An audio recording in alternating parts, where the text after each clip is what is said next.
Pozdravljeni v oddaji podcasta BIM Pogovori, v kateri se z gosti sproščeno pogovarjamo o informacijskem modeliranju zgradb, informacijsko-komunikacijskih tehnologijah v gradbeništvu. Z vami sva Robert in Matevž.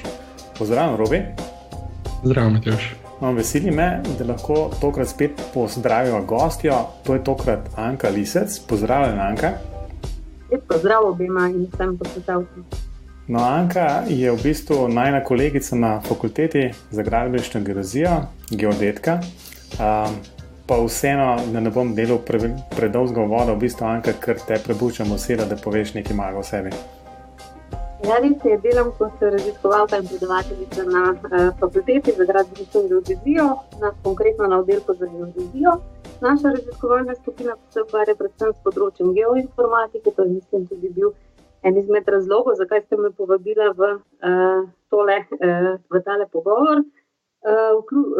Vključno z geoinformatiko, tu se tudi ukvarjamo s katastri nepremičnin, kar je zelo povezano z BIM-om in to je tudi ena zelo zanimiva tema za današnji pogovor, se mi zdi.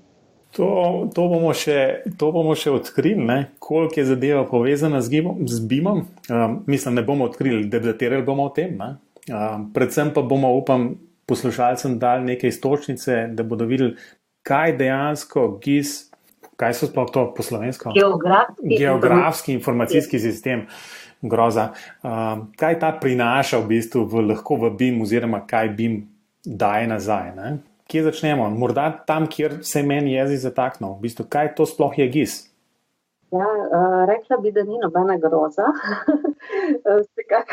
Upam, da ne, ker tudi vidimo, da vse več uporabnikov, tudi laičnih uporabnikov srečujemo na trgu raznih aplikacij, rešitev na področju geoinformatike. In GIS pravzaprav že sama beseda pove, gre za geografske informacijske sisteme, tako da mislim, da ni potrebno nekaj osnovne definicije navajati, mogoče pa le izpostaviti, da gre seveda za informacijski sistem, kjer pa na vse zadnje so neki core podatki, to se pravi osnovni podatki georeferencirani. To je neka posebnost v primerjavi z drugimi informacijskimi sistemi, kjer ni nujno, da imamo podatke georeferencirane. Georeferencirani podatki so pa tisti podatki, ki jih nekako lahko pozicioniramo, to se pravi umestimo v naš geografski prostor, bodisi preko nekih referenčnih koordinatnih sistemov, bodisi preko geografskih koordinat, ali pa mogoče nam bližje hišnih številk, parcel in podobno. Skratka, na različne načine lahko te podatke georeferenciramo. Ja, to je bilo toliko informacij, da se moramo malo ustaviti, po mojem. Ja, veš, kaj mene zanima? Jaz v bistvu, kadarkoli govorimo o GIS-ih, vedno pomislim na ArcGIS, pa mislim, da obstaja tudi en odprtokoden GIS, nek program, pa tako naprej. Kaj je tak standard, obstaja kak standard za GIS-e, tako kot recimo AutoCAD za 2D, ali pa ne vem, kje drug program za kaj druga? Obstaja kak tak standardni program za GIS, ki je najbolj široko uporabljen med geodeti? Zelo nerada delam promocijo komercialnim ponudnikom, pa vendarle, ker si vprašal, lahko rečem, da predvsem v Sloveniji, pa tudi na svetovni ravni, je podjetje Etri z ArcGIS-om pravzaprav najbolj, komercialno razširjen program v GIS-ih. Omenil si pa tudi prosto dostopne rešitve, več jih je. Najbolj se mi zdi tudi zmogljiv in zanimiv in konkurenčen tem, komercialnim programom je mogoče QGIS. Mogoče tudi damo potem tistim, ki zanima, mogoče nekaj več informacij na koncu ali pa zapišemo neke spletne strani, kjer se da najti pravzaprav prosto dostopne kode, celotne programske rešitve, pa tudi mnogo navodil, takih luštnih, da so GIS-i grozni. Ne? No, sej to ni reklama za kakšne komercialne programe, pač so ena programska oprema, ki je pač standardna na nekem področju, tako kot, ne vem, recimo AutoCAD se še vedno uveljavlja. Za BIM že nismo več tako na istem terenu, zato ker tu je par smeri, v katere gre, ampak drugače pa mislim, da to ni nič narobe, če se omeni. Me pa zanima, kakšna je recimo procentualna uporaba nekih komercialnih rešitev pa odprtokodnih. A lahko odprtokodna konkurira komercialni ali še ne? Odvisno res, za kakšne sisteme gre, ampak opazili smo tako tudi na evropski ravni, recimo Nemčija so že v javni upravi, pa tudi v Sloveniji določene agencije, javne agencije so se že odločile za odprtokodne, konkretno za QGIS. Tako da mislim, da so sistemi že dokaj stabilni, ker je veliko uporabnikov, s tem se tudi seveda izboljšujejo različne rešitve, odpravljajo se napake, tako da mislim, da so že kar konkurenčni, seveda pa je težko konkurirati nekemu podjetju, ki je res ima skoraj monopol na svetovni ravni. To je morda, v bistvu zdaj smo videli tak front-end za uporabnike, ki pač gledajo v to in pripravljajo in ne vem kaj delate, vse tam v ArcGIS-u ni, da ni. Zanimivo je v bistvu, da je QGIS za vse tiste, ki hoče kaj programirati, v Pythonu napisan. To je super zadeva, ker je, ne vem, koliko mu je študentov zdaj, recimo, da je nadaljeval, ki je imel enkrat za eno seminarsko nalogo za narediti del prevoda QGIS-a v slovenščino. Tako da upam, da se tudi na tem področju kaj dogaja. Ampak mene morda še ena stvar zanima, v bistvu, kot rečeno, to je pač tisti front-end, na back-endu, prav, kje so ti podatki shranjeni. Pa jaz mislim, da je tako spet ena taka de facto standard, kje to shranjenje je Oracle baza. Mnogokrat so pa seveda tudi spet druge rešitve, ki so tudi bolj odprte.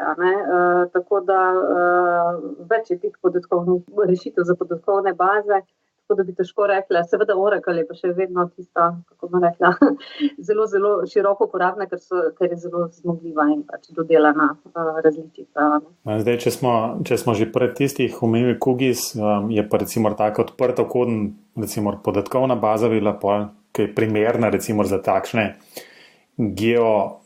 geopodatke, je pa ta PostgreSQL. Tako, ne? Mislim, da ima tudi en dodatek, ki je prav namenjen shranjevanju teh geografskih podatkov. Tako, ja, PostgreGIS. Tako da tudi na tem področju, to se pravi na področju podatkovnih baz, so odprtokodne in odprte rešitve, ki se potem seveda uporabljajo skupaj potem z programskimi rešitvami, tako bolj namenjeni obdelavi podatkov, kot je QGIS. No, super, v bistvu, to je bil uvod v glavni del, Zdaj pridemo do tja, o čemer se sploh hotel pogovarjati. In to je BIM in GIS, oziroma GIS in BIM, kakorkoli hočete to slišati. Morda za začetek v bistvu z tvojega stališča, v bistvu, zakaj se o tem bi sploh morali pogovarjati, zakaj geodeti ali pa geoinformatiki vidite neko povezavo med tema dvema, čeprav v bistvu GIS pa BIM saj na prvi pogled, razen to, da je jasno vsaka stavba, vsaka zgradba umeščena v prostor, kar pomeni, da je nekako pomembna geolokacija tega objekta, zgradbe.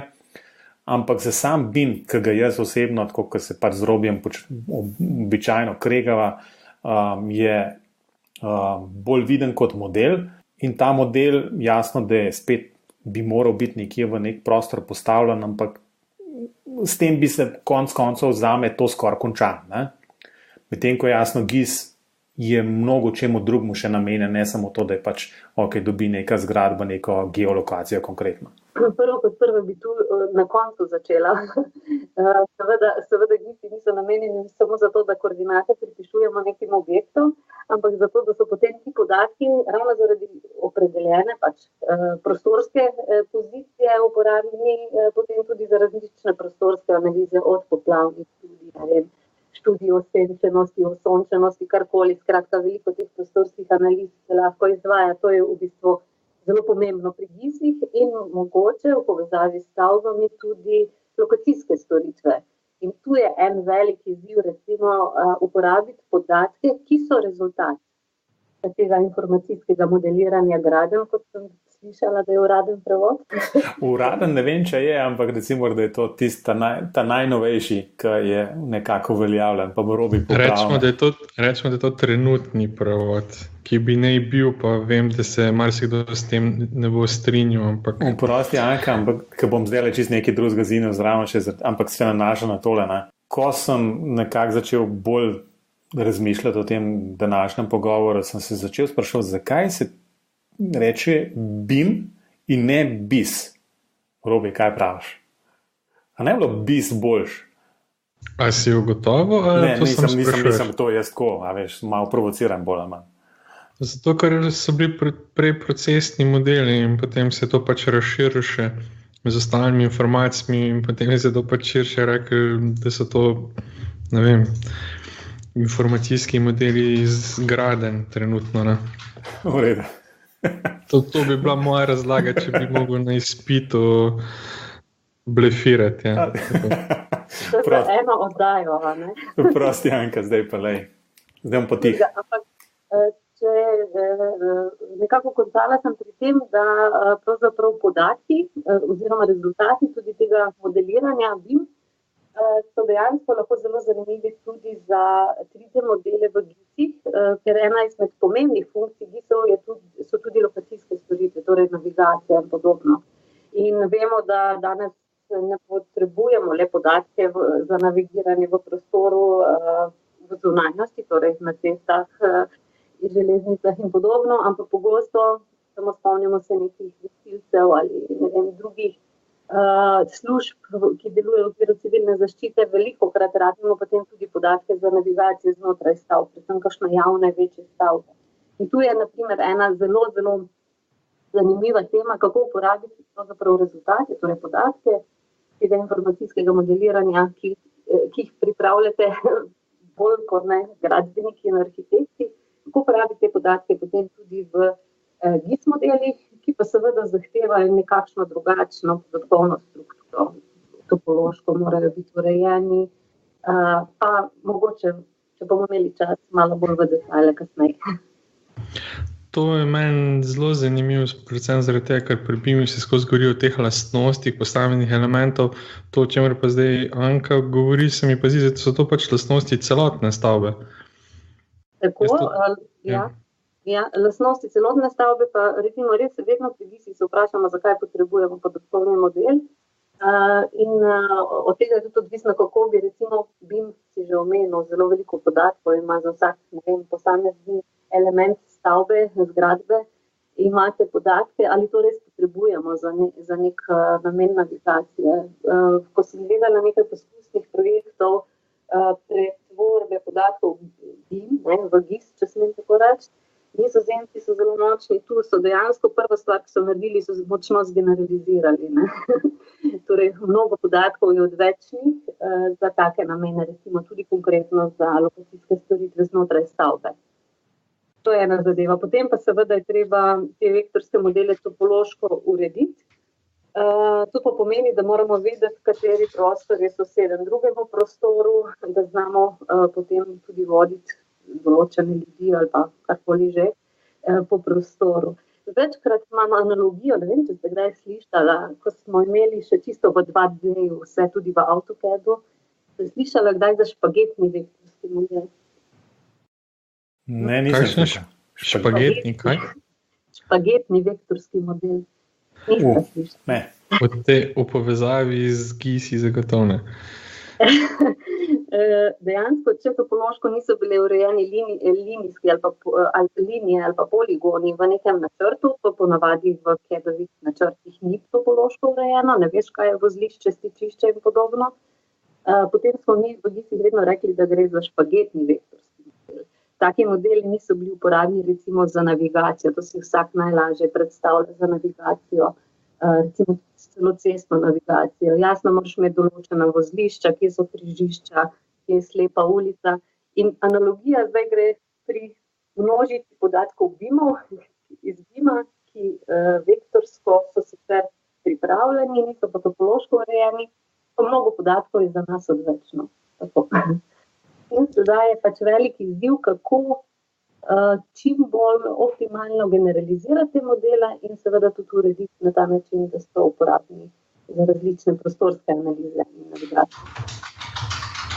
Zdaj bi verjetno marsikdo imel kaj zapovedati, zato ker tako lepo urejajo lastnosti vsakih posameznih elementov in vse, ne? Potem pa ti praviš, da jih je treba 3/4 opustiti.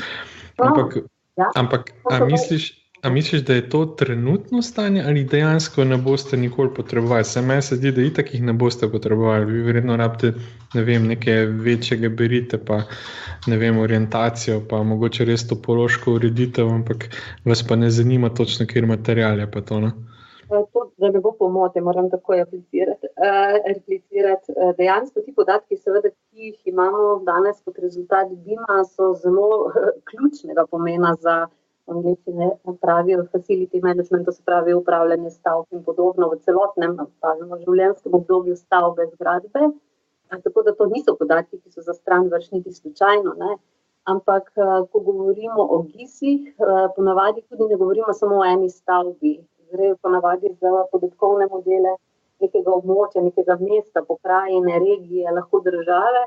In v teh primerih si tudi lahko sama predstavljate, koliko podatkov bi bilo, če bi to vse skupaj v neke podatkovne baze generirali in da najverjetno ne bi bili zelo fleksibilni in hitri pri obdelavi teh podatkov. Ja, jaz mislim, zadeva se mi zdi, da če gledam stališča BIM-a ali pa uporabe recimo tudi teh parcialnih modelov, bi v bistvu se nagibal bolj k mnenju, ne, da to, kar BIM recimo potrebuje ali pa v bistvu GIS potrebuje, je v bistvu nek nov pogled na BIM model. Tako kot imamo zdaj nek arhitekturni pogled, imamo inženirskega, gradbeniškega, v bistvu imamo strojniški pogled. Mislim, da je to nekaj, kar je recimo prava pot. Po drugi strani pa to, kar se mi zdi, da se preveč poudarja ali pa je trenutno poudarek tem, da je treba v bistvu vse te modele oziroma vse te podatke združiti v neko GIS, neko obliko, v baze neke GIS-ovske in tako naprej. To, kar si predstavljam kot, nekdo, ki recimo uživa v tem, v nekem povezovanju nekih podatkov in gor in dol, v bistvu bi rekel, da je treba bolj manj gledati, kako bomo zdaj te heterogene podatke, ki so tudi porazdeljeni po raznih bazah, dejansko združili v trenutku, ko se bojo potrebovali. Ne pa v bistvu na ta način, da bomo zadevo zelo v detajle v bistvu nekaj pretvarjali v nekaj, ker potem bomo najbolj zelo hitro izgubili tudi referenco nazaj. In, skratka, ne vem, to je bolj zdajle razmišljanje. Nisem o tem prej detaljno razmišljal. Ja, kot primer sem izpostavila bolj uporabo teh modelov za navigacijo tudi znotraj nekih zgradb, ampak spet je res odvisno, zakaj rabimo te modele georeferencirane. Večkrat vidim, to so pa že tudi različne države Evrope nekako izrazile željo, da bi pravzaprav ta BIM postal en del BIM-a oziroma en del tega procesa pri pripravi pravzaprav tudi podatkov in spremljanju celotne gradnje, da bi se nanašal tudi na georeferenciranje tega modela, kakorkoli bi bil že generaliziran v prostor, tudi za namen recimo inšpekcijske službe, da se lahko hitro vidi, ker imaš georeferenciran model, ali je gradnja skladna z izdanimi gradbenimi dovoljenji, ali je, tista nova stavba ali kakršenkoli drugi gradbeni inženirski objekt pravilno lociran v prostoru, da ni na poplavnem območju in podobno. Skratka, iz tega vidika smo zaznali, da so različne vlade tudi v zahodnji Evropi izrazile željo, da se vendarle mogoče nekoliko generaliziran model, ki je rezultat BIM-a, georeferencira tudi v te namene. Torej, več različnih namenov je in namen potem malo diktira, kakšne vsebine in kako detaljne modele rabimo. Sem zakomplicirala. Sej načeloma mislim, da vsi trije kar strinjamo glede tega. Gre v bistvu, so pač različni pogledi, kako to stvar tehnično delno tudi rešiti, ne? Ampak najbrž se ni, zdaj tale podcast ni temu namenjen, da bi tehnično reševali, najbrž obstajajo pa so v teku kakšni projekti, ki se s temi stvarmi ukvarjajo. Jaz mislim, da si tudi enega omenila Slice 3D, če se ne motim. Ali lahko morda poveš še par besed, kako se pa ta projekt nanaša, oziroma kaj namen tega projekta, pa v bistvu, kako se skupaj nanaša na tale današnji pogovor. Ja, naj povem, da smo naša skupina nekako bili uspešni na enem razpisu Obzorje 2020 za pridobitev sredstev, da bi postavili center odličnosti na področju 3D, 4D geoinformatike, torej tudi na mednarodni ravni je to 3D in večdimenzionalno modeliranje v GIS-ih zelo aktualno. In v okviru tega projekta, če bomo seveda uspešni tudi v drugi fazi, je predvideno, da bi se en stebr raziskav prav izrecno ukvarjal z 3D in 4D modeliranjem v GIS-ih in med projekti so seveda tudi integracija različnih podatkov in pretvarjanje recimo tudi podatkov BIM-a v neke 3D modele, ki bi bili uporabni za prostorske analize. Tako da, če bomo uspešni, boste še slišali za nas. Moram eno pod vprašanje, v bistvu zdaj omenja 4D modeliranje GIS. Kaj je to zdaj neka časovna dodatna komponenta ali kaj je to? Tako. Dejansko časovna komponenta ni nujno, da je to 3+1, lahko tudi samo 2 plus čas. Dejansko pri teh analizah v prostoru se velikokrat srečamo z izzivi, da ugotovimo, kaj se v prostoru dogajalo. In imamo različne podatkovne nize, bodisi satelitske posnetke ali pa neke modele prostora, ki so bili rezultat nekih projektov iz različnih obdobij in na osnovi teh različnih časovnih presekov stanj v prostoru se danes zelo veliko pogovarja tudi o analizi, prostorskih analizah z upoštevanjem časovne komponente. Tu sicer veliko bolj se nanaša na področje 2D plus čas, vendarle so veliki izzivi raziskovalni tudi na 4D, to se pravi 3D plus čas. Jaz sem tule ravno kar eno vprašanje se mi podeli, sicer Slice 3D, koliko dolgo še ta projekt traja? Ja, ta projekt je zanimiv, ker je eden redkih, oziroma ta razpis je eden redkih, ki je v 2 fazah. Prva faza je enoletna faza, ki pravzaprav je namenjena z osnovi poslovnega načrta za center odličnosti. To pa je potem, v bistvu osnova za prijavo na drugo fazo. Če bomo uspešni, seveda je mišljeno, da se ustanovi center odličnosti, ki bo dolgoročno deloval. Samo financiranje strani Evrope, delno pa tudi iz države, pa je mišljeno 5 do 7 let. Tako da mislim, da je veliko izzivov, da postanemo tudi v Sloveniji močni na tem področju. Nekateri bi rekli, da smo že. Gledam pa tudi, da imate Nizozemce, da so konzorciji tudi Univerza Twente, pa slovenski X-Lab. Ja, kot drugi so pa v bistvu bolj, se mi zdi, iz geodezije. Še Italijani iz Trenda, to je Fondazione Bruno Kessler, oni so izredno močni tudi na področju informatike. Ta oddelek, ki z nami sodeluje pa na področju optičnih senzorjev, torej en zanimivih podpodročij naših raziskav je tudi ta množičen zajem podatkov z droni, pa tudi vsak svet. Tako da se lahko pohvalim, da tudi na tem področju želimo malo bolj intenzivno raziskovalno in inovativno delati. Še eno vprašanje se mi sicer skozi, ko razlagaš, kaj vse počnete, kaj vas zanima, kako se lahko povezuje to med sabo, se mi skozi, tako na koncu jezika imam skozi, da to posegate tudi na področje big data oziroma teh velikih količin podatkov. A je kdaj pri GIS-ih težava z velikostjo oziroma s številom samih podatkov? Jaz recimo imam take izkušnje, da hočem odpreti nek lider posnetek, pa je, ne vem, toliko velik, da sploh programi ne prebavijo, pa tako naprej. Se mi zdi, da je za eno večje področje tega toliko, da je treba res racionalno delati z njimi. To je res. Mi smo ravno zaradi teh obdelav podatkov vedno najbolj zahtevni naročniki računalniške opreme na fakulteti, če še niste slišala.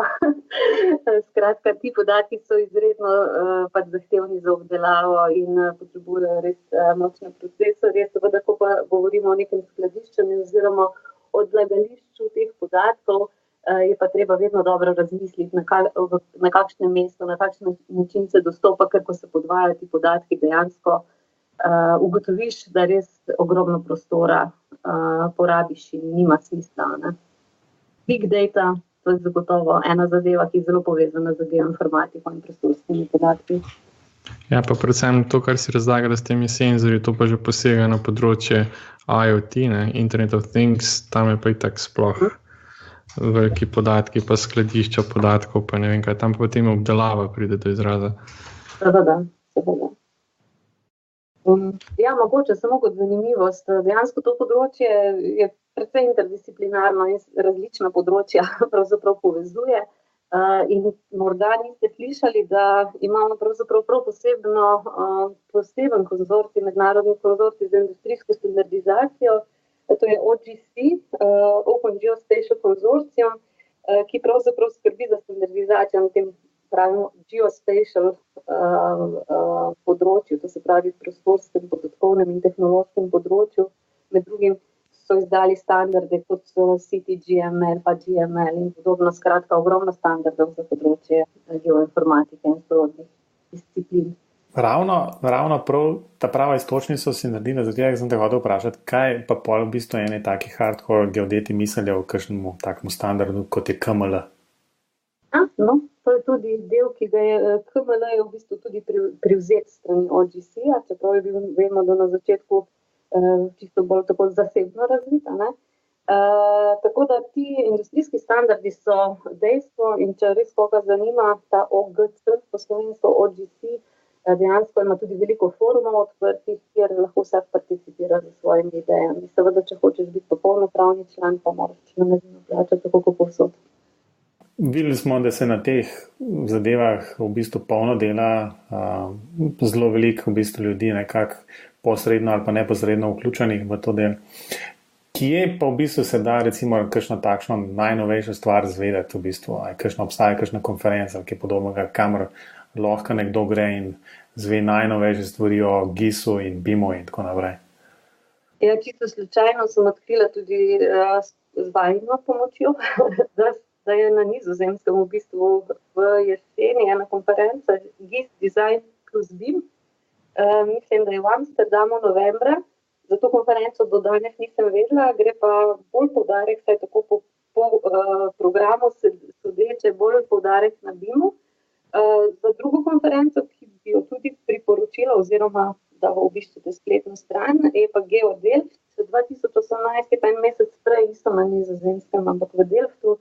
Tam so pa v bistvu združene 4 konference, kjer pa je poudarek seveda na teh podatkih, na 3D modeliranju, kot zanimivost, da dobite občutek, kako široko je to področje danes. Ena izmed tematskih konferenc je tudi Smart Cities and Smart Communities, torej ko se uporabljajo 3D modeli, BIM,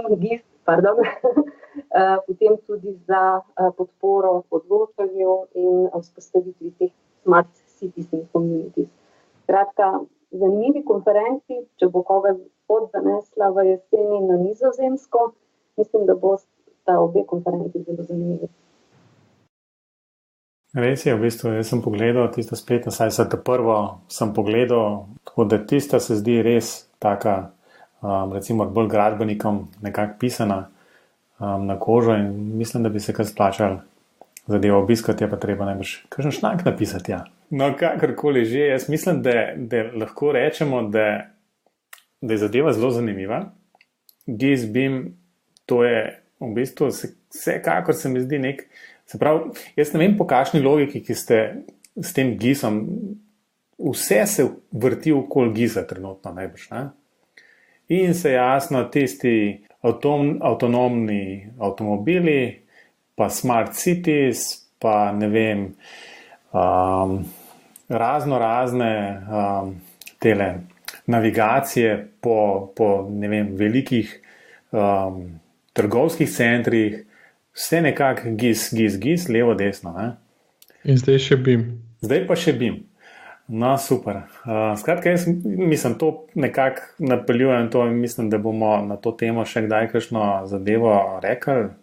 Morda kakšno, recimo, podrobnost bolj detaljno predstavili, ampak za prvič mislim, da je najbolj, da zaključimo, ker drugače bomo absolutno predolgi.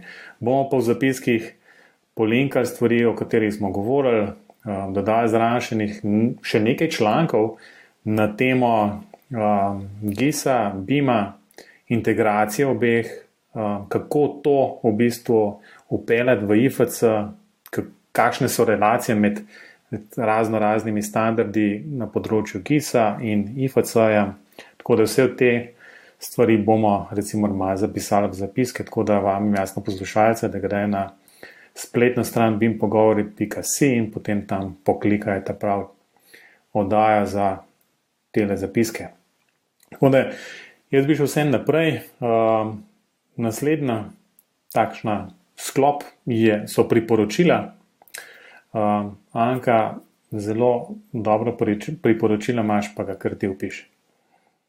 Ja, pravzaprav, ko sem razmišljala, kaj bi bilo zanimivo, ker sem mi nekako namignila, da največ poslušajo ljudje iz projektive, pa arhitekture, gradbeništva to dajo, upam, da še kdo drug, da tudi kakšen geodet. Vendarle, zanimiva je v bistvu ta programska rešitev, ki sem jo že na začetku pravzaprav tega pogovora omenila, to je ta QGIS. Jaz bi prosila, da mogoče zapišete potem ta spletni naslov.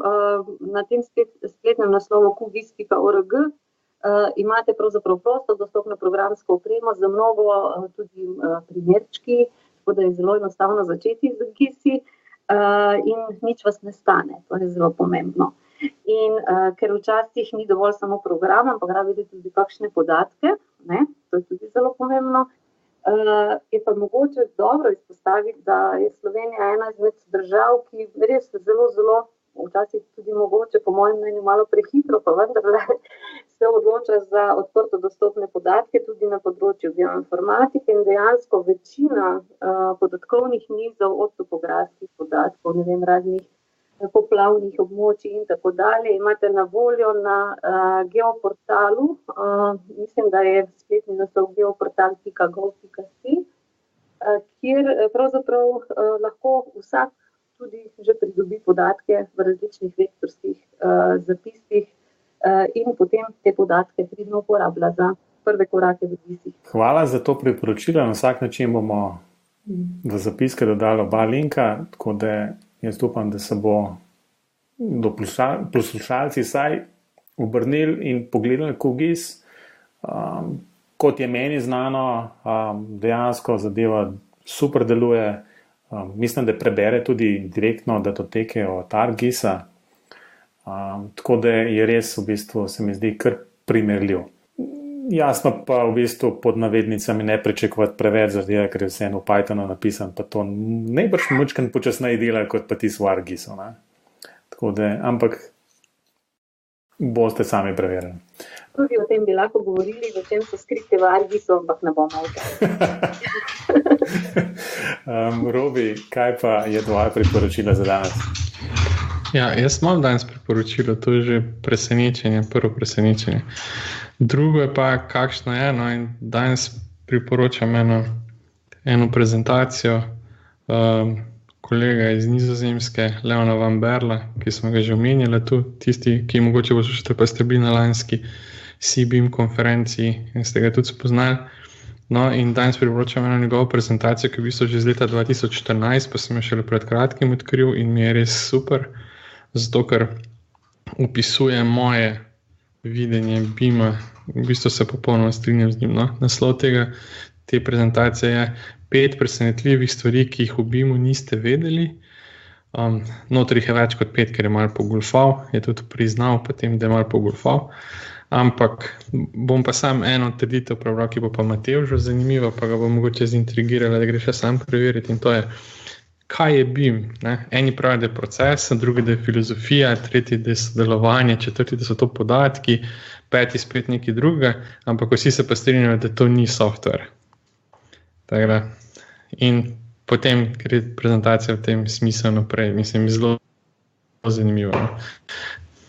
Ja, že če se spomnim tiste prezentacije na CBIM konferenci, jaz verjamem, da najbolj se tudi malo za nasmejati zraven. Ja, no, tisti, ki niste bili na CBIM konferenci, pa Leona ne poznate, bi samo omenil, da je v prezentaciji o BIM-u imel noter tudi Instagram slike Borota Pahorja. Pa ja, sem povedal vse. No, Robi je govoril, da je danes ena presenečenja to, da ima on priporočila, no drugo presenečenje je pa to, da ga jaz nimam.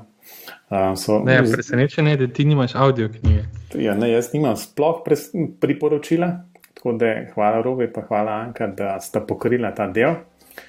Tako da pred zaključkom bi se Stanki na vsak način zelo zahvalil za to, da si vzela čas in nam povedala veliko zanimivih stvari o GIS-u in možnih povezavah BIM-a in GIS-a in GIS-a in BIM-a.